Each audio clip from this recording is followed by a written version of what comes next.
जय हिंद साथियों, नमस्कार। ट्रिपल सी लक्ष्य बैच की यह 9वीं क्लास है जिसमें ट्रिपल सी एग्जाम के लिए मोस्ट इंपॉर्टेंट क्वेश्चंस आप सभी को मिलने वाले हैं।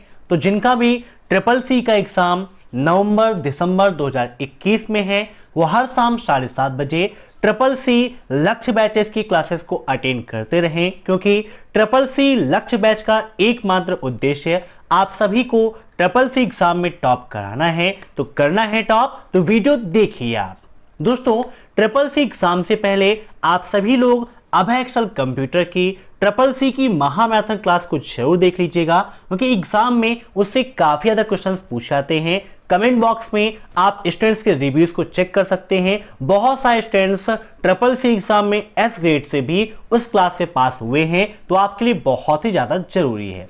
साथ ही साथ एग्जाम में लिब्रे ऑफिस के यूनिक क्वेश्चंस पूछे जाते हैं और उन सभी यूनिक क्वेश्चंस का कलेक्शन के लिए ट्रिपल सी की महामैराथन क्लास मैंने कराई है, जिसमें वो सारे क्वेश्चंस आपको मिल जाएंगे जो एग्जाम में पूछे जाते हैं। तो वह भी आप जरूर देख लीजिएगा। और आप सभी लोग लगातार पूछते रहते हैं कि सर किस बुक से हम स्टडी करें, तो वीडियो के नीचे मैंने लिंक दे रखी है, वहां से आप पीडीएफ को डाउनलोड करके अपनी तैयारी को बेहतर बना सकते हो, क्योंकि उसे हाल ही में हमने अपडेट किया है और जो क्वेश्चंस एग्जाम में पूछाते हैं वही क्वेश्चंस आपको वहां पर मिलेंगे। तो उसे आप सभी लोग डाउनलोड कर लीजिएगा। साथ ही साथ स्टार्टिंग से बेसिक से पूरा सिलेबस कंप्लीट करने के लिए हमने लॉन्च किया है ट्रिपल सी का फ्री क्रैश कोर्स। उसके लिए विजिट कर लीजिए आपकी अपनी वेबसाइट www.abhayexcel.com। यहां पर कोर्सेज पर क्लिक करके आप अपने आप को एनरोल करके सभी क्लासेस को अटेंड कर सकते हैं और मॉक टेस्ट भी आप यहां से दे सकते हैं। तो टाइम वेस्ट ना करते हुए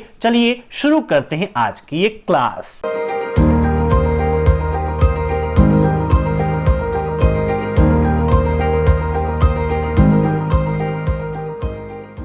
आज का पहला प्रश्न है आपका, ब्लॉक को श्रृंखला में कैसे शामिल नहीं किया जाता है। इन सभी प्रश्नों को आप सभी लोग मॉक टेस्ट के रूप में लेते रहिए और कमेंट बॉक्स में आंसर देते रहिए। वीडियो की लास्ट में आप जरूर बताइएगा कि आपके कितने क्वेश्चन सही हुए हैं। और यहां पर ऑप्शन है आपके black sheep, orphan blocks, golden blocks या जीनियस ब्लॉक्स। तो बताइए क्या होगा इसका राइट आंसर। तो यहां पर इसका राइट आंसर हो जाएगा orphan blocks. Option second is right. अब next, QR stand for quite response system. क्या क्यूआर का full form quite response system होता है? काफी फेमस सा क्वेश्चन है, क्योंकि क्यूआर तो आप सभी लोग जानते हैं और वर्तमान समय में आप सभी लोग क्यूआर कोड का उपयोग करते हैं। और क्यूआर का फुल फॉर्म होता है क्विक रिस्पॉन्स कोड, और यहां पर लिखा है क्विक रिस्पॉन्स सिस्टम। तो बिल्कुल आपका गलत है। Option second is right, sorry option first is right, क्योंकि फर्स्ट में यहां पर फॉल्स है। अब नेक्स्ट, जब आप एक प्रस्तुति खोलते हैं तो कौन सा टैब बाएं पैनल पर उपलब्ध नहीं होता है? विच tab is not available on the left panel when you open a presentation? Outline, slides, note या ऑल ऑफ द अबव? बताइए क्या होगा इसका राइट आंसर। तो यहां पर इसका राइट आंसर हो जाएगा ऑप्शन थर्ड, नोट्स। ये टैब आपको वहां पर अवेलेबल नहीं मिलता है। इसके अलावा आउटलाइन और स्लाइड, ये दोनों टैब आपको बाएं पैनल पर मिल जाते हैं। अब देखते हैं नेक्स्ट क्वेश्चन। यह एक ब्लॉक डिवाइस है, मीन्स निम्न में से कौन सी ब्लॉक डिवाइस है? टर्मिनल, डिस्क, माउस या फिर प्रिंटर? माउस कैसी डिवाइस है? यह भी आपके लिए काफी इंपॉर्टेंट है। यह आपकी एक इनपुट डिवाइस है जो पॉइंटिंग डिवाइस है, क्योंकि माउस की मदद से आप पॉइंट करते हो, तो यह आपकी पॉइंटिंग डिवाइस भी है। इसके अलावा प्रिंटर कैसी डिवाइस है? यह क्वेश्चन में ट्रिपल सी एग्जाम में पूछ सकता है। तो प्रिंटर आपकी आउटपुट डिवाइस है। और प्रिंटर कैसा प्रिंट देता है? तो यह हार्ड कॉपी देता है, ठीक है ना। तो कॉपी आपकी जो है आउटपुट के प्रकार में देखें तो हार्ड कॉपी आउटपुट और सॉफ्ट कॉपी आउटपुट होते हैं। तो प्रिंटर हार्ड कॉपी आउटपुट देता है और मॉनिटर आपका सॉफ्ट कॉपी आउटपुट देता है। तो एग्जाम में क्वेश्चन पूछा सकता है कि मॉनिटर द्वारा प्राप्त आउटपुट कैसा आउटपुट होता है? तो सॉफ्ट कॉपी आउटपुट होता है। और यहां पर इसका राइट आंसर हो जाएगा ऑप्शन बी, डिस्क एक ब्लॉक डिवाइस है।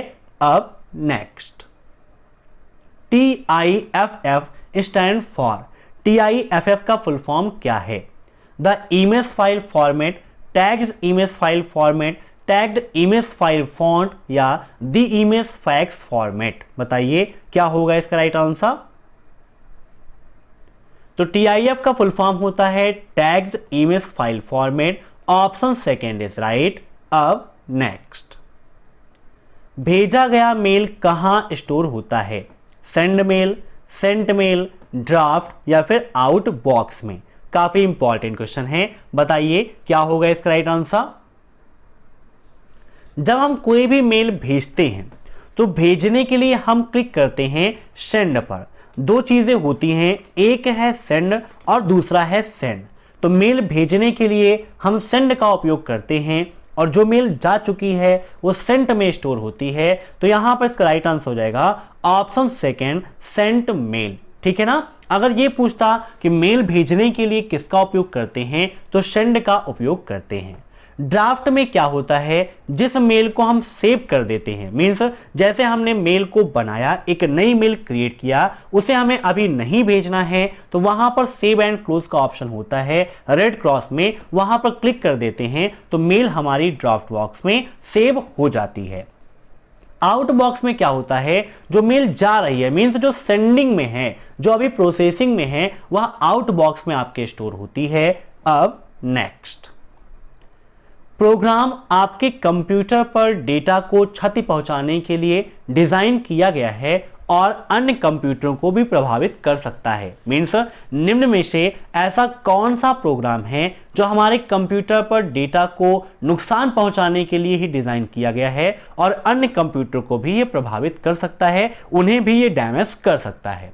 वायरस, हुरिकेन, डिजीज या इनमें से कोई नहीं? तो इसका राइट आंसर हो जाएगा ऑप्शन फर्स्ट, वायरस एक ऐसे प्रोग्राम हैं जो हमारे कंप्यूटर सिस्टम को नष्ट कर सकते हैं, सभी प्रोग्रामों को क्षति पहुंचा सकते हैं। अब नेक्स्ट, आप दस्तावेज को कैसे मार्जिन करेंगे? How will you margin the document? View menu पर जाकर जूम पे क्लिक करके, format font, tools, customise, page layout, page setup. Means view menu पर जाएंगे, जूम पर क्लिक करके हम अपने डॉक्यूमेंट के मार्जिन को सेट कर सकते हैं। फॉर्मेट पे जाके फॉन्ट पे क्लिक करके सेट कर सकते हैं। टूल्स पे जाके कस्टमाइज पर क्लिक करके सेट कर सकते हैं, या पेज लेआउट का उपयोग करके पेज सेटअप में जाके हम पेज की मार्जिन को सेट कर सकते हैं। काफ़ी इंपॉर्टेंट और सिंपल सा क्वेश्चन है, क्योंकि अगर आपने थोड़ा सा भी प्रैक्टिकल किया होगा तो इसका आंसर आप आसानी से दे देंगे। तो यहां पर इसका राइट आंसर हो जाएगा option D, page layout, page setup. Means page layout पर जाके पेज सेटअप पर क्लिक करके या पेज सेटअप ऑप्शन के माध्यम से हम अपने डॉक्यूमेंट की मार्जिन को सेट कर सकते हैं। जितना भी हमें टॉप में, लेफ्ट में, राइट में, डाउन, ठीक है, जितना मार्जिन देना है हम दे सकते हैं। अब नेक्स्ट, आप एक वेबसाइट सुरक्षा प्रमाण पत्र कैसे पा सकते हैं? मीन्स जब आप किसी भी वेबसाइट को एक्सेस करते हैं तो वह वेबसाइट आपके लिए सिक्योर है या फिर नहीं है, यह कैसे हम चेक करेंगे? By clicking on padlock icon, padlock icon पर क्लिक करके, by doing on online search करके, ऑल ऑफ दीज, या by contacting them by email. Means email के माध्यम से संपर्क करके। तो देखिए, किसी की भी सुरक्षा चेक करनी है तो आप ईमेल पर तो भेजेंगे नहीं कि भैया आपकी वेबसाइट सिक्योर है या फिर नहीं। ऑनलाइन सर्च करके भी आप चेक नहीं कर सकते हो। इसका राइट आंसर होगा bye clicking on padlock icon. जैसे यहां पर आप सभी की अपनी वेबसाइट ओपन है www.abhayexcel.com। आपको चेक करना है यह सिक्योर है या फिर नहीं है। इसके लिए देखिए, यहां पर आपका ये दिया गया है पैडलॉक आइकन, इसको बोलते हैं व्यू पैडलॉक आइकन। जहां पर कर्सर ले जाने पर लिखा है व्यू साइट इंफॉर्मेशन, इस पर क्लिक कर देंगे तो यहां पर देखिए साफ साफ लिखा है कनेक्शन इज सिक्योर, है ना। तो इसका मतलब क्या है, आप हमारी वेबसाइट को विजिट कर रहे हैं तो यहां पर किसी प्रकार की कोई भी दुर्घटना आपके साथ नहीं हो सकती है, बिल्कुल आप सभी के लिए सिक्योर है, ठीक है ना। वैसे ही देख सकते हैं आप यहां पर HTTPS लगा हुआ है, जो S सिक्योर को रिप्रेजेंट करता है, ठीक है ना। तो यहां पर राइट आंसर आपका क्या हो जाएगा, bye clicking on padlock icon. अब नेक्स्ट, फुल डुप्लेक्स केवल एक दिशा में संचार की अनुमति देता है, ट्रू या फॉल्स, बताइए क्या होगा इसका राइट आंसर। तो यह बिल्कुल आपका गलत है, क्योंकि फुल डुप्लेक्स दोनों दिशाओं में संचार की अनुमति देता है। यहां पर कहा गया है एक दिशा में, तो बिल्कुल गलत है। फुल डुप्लेक्स में क्या होता है, दोनों दिशाओं में संचार एक ही समय में होता है। जैसे वर्तमान समय में आप सभी लोग मोबाइल फोन का उपयोग करते हैं, इधर से भी आप बोल सकते हो और उधर से भी आदमी बोलेगा तो आपको सुनाई देगा, कोई भी दिक्कत नहीं होगा, आपस में आसानी से कम्युनिकेशन आप कर सकते हो। अब नेक्स्ट, VI संपादकों में कौन सा कमांड दूसरी फाइल की सामग्री को पढ़ता है। VI एडिटर से ट्रिपल सी एग्जाम में काफी क्वेश्चंस पूछे जाते हैं, तो बताइए VI एडिटर में कौन सी ऐसी कमांड है जिसका उपयोग हम दूसरे फाइल के कंटेंट को पढ़ने के लिए करते हैं, EX, R, REX या फिर रीड। तो यहां पर इसका राइट आंसर हो जाएगा ऑप्शन फर्स्ट, EX कमांड का उपयोग हम इस कार्य के लिए करते हैं। अब next, how much pan card is asked for depositing how much money in the bank. Bank में कितना पैसा जमा करने के लिए पैन कार्ड मांगा जाता है, बताइए। जब हम 50,000 या उससे ऊपर जमा करते हैं, 1 लाख या उससे ऊपर जमा करते हैं, 25,000 या उससे ऊपर जमा करते हैं, या 50,000 रुपए तक हम जमा करते हैं तब। तो इसका राइट आंसर हो जाएगा ऑप्शन फर्स्ट, जब हम 50,000 या 50,000 से ऊपर जमा करते हैं तब वहां पर पैन कार्ड की आवश्यकता पड़ती है। जब हम 50,000 से कम जमा करते हैं तो हमें पैन कार्ड की कोई भी आवश्यकता नहीं होती है। तो राइट आंसर क्या हो जाएगा, 50,000 या उससे ऊपर की जो रकम है, अब उसमें 1 लाख 2 लाख भी आ जाता है, तो 50,000 से ऊपर है तो पैन कार्ड की आवश्यकता पड़ेगी। अब सेकेंड में देखिए लिखा हुआ है 1 लाख, लेकिन क्या है 1 लाख दिया गया ना, तो इसका मतलब थोड़ी ना है कि 1 लाख से कम अगर हम 99,000 कर रहे हैं तो पैन की आवश्यकता नहीं पड़ेगी, इसीलिए राइट आंसर ऑप्शन फर्स्ट होगा। अब नेक्स्ट, फ्लैश मेमोरी गैर वाष्पशील होती है और अक्सर डिजिटल कैमरों और सेल फोन में उपयोग की जाती है। Flash memory is non volatile and often used in digital cameras and cell phone. यहां पर गैर वाष्पशील जो लिखा है ये मिस्टेक है, मीन्स यहां पर कहा गया है कि क्या फ्लैश मेमोरी एक नॉन वोलेटाइल मेमोरी है। नॉन वोलेटाइल का मतलब होता है स्थायी मेमोरी। तो बताइए क्या फ्लैश मेमोरी एक स्थायी मेमोरी होती है जो अक्सर डिजिटल कैमरों और सेल फोन में उपयोग की जाती है। क्या होगा इसका राइट आंसर, तो इसका राइट आंसर हो जाएगा ऑप्शन सेकेंड, ट्रू, बिल्कुल सही है। फ्लैश मेमोरी आपकी नॉन वोलेटाइल है और डिजिटल कैमरों में उपयोग की जाती है। अब नेक्स्ट, ट्री टोपोलॉजी में रूट नोड से जुड़ने वाली अन्य नोड को क्या कहते हैं, child node, last node, second node या फिर इनमें से कोई नहीं। बताइए क्या होगा इसका right answer. Tree topology, tree topology में क्या होता है, 2 नोड्स आपकी मिलती हैं मुख्यतः, एक रूट नोड और दूसरी चाइल्ड नोड। तो रूट नोड से जुड़ने वाली अन्य नोड को हम चाइल्ड नोड के नाम से जानते हैं। Option first is right. अब नेक्स्ट, NIC का फुल फॉर्म क्या है, what is the full form of NIC, national internet network information centre, network interface card या नेटवर्क इंटरफेस कोड। बताइए NIC का फुल फॉर्म क्या होता है। तो NIC का फुल फॉर्म होता है network interface card. Option C is right. अब नेक्स्ट, क्लाउड कंप्यूटिंग की कौन सी विशेषता सेवा को उपयोगकर्ता लीड से मिलने के लिए आकार या मूल्य में परिवर्तन करने की अनुमति देती है। Which feature of cloud computing allow to service to change in the size or volume in order to meet a user lead, security, cost saving, virtualization या स्केलेबिलिटी। बताइए क्या होगा इसका राइट आंसर। काफी इंपॉर्टेंट क्वेश्चन है आपका।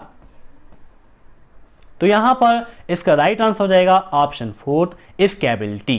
अब next, निम्नलिखित में से कौन सुरक्षा पर हमले के खिलाफ पर्यावरण को सुरक्षित करने का कारक नहीं है?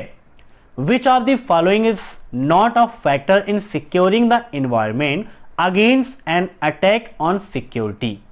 The education of hacker, the business strategy of a company, the network architecture and the system configuration. बताइए, क्या हैकर की शिक्षा है, या किसी भी कंपनी के बिजनेस की जो स्ट्रेटजी है वो, या नेटवर्क आर्किटेक्चर या सिस्टम का कॉन्फ़िगरेशन? बताइए क्या होगा इसका right answer?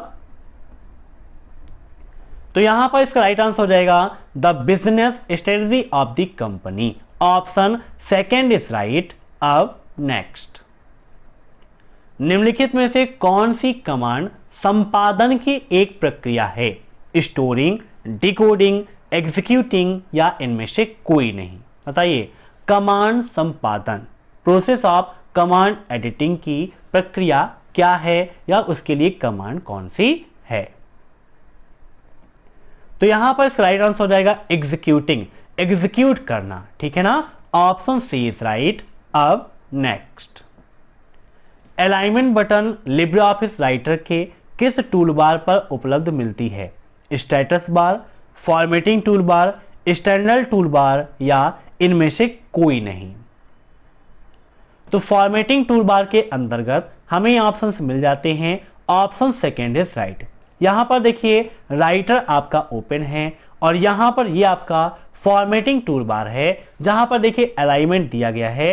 Align left shortcut की होती है Ctrl+L, ऐसे ही align centre Ctrl+E, align right Ctrl+R, align justified Ctrl+J। तो आपके जो अलाइनमेंट्स के ऑप्शन हैं ये आपको फॉर्मेटिंग टूल बार के अंतर्गत मिल जाते हैं। नोट कर लीजिएगा, काफी इंपॉर्टेंट क्वेश्चन है आपका, ठीक है ना? और इनकी शॉर्टकट्स को भी आप नोट कर लीजिएगा।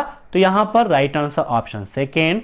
अब नेक्स्ट, यदि हम टेम्पलेट का उपयोग करना चाहते हैं लेकिन अलग स्थान पर, तो इसके लिए हम क्या करेंगे?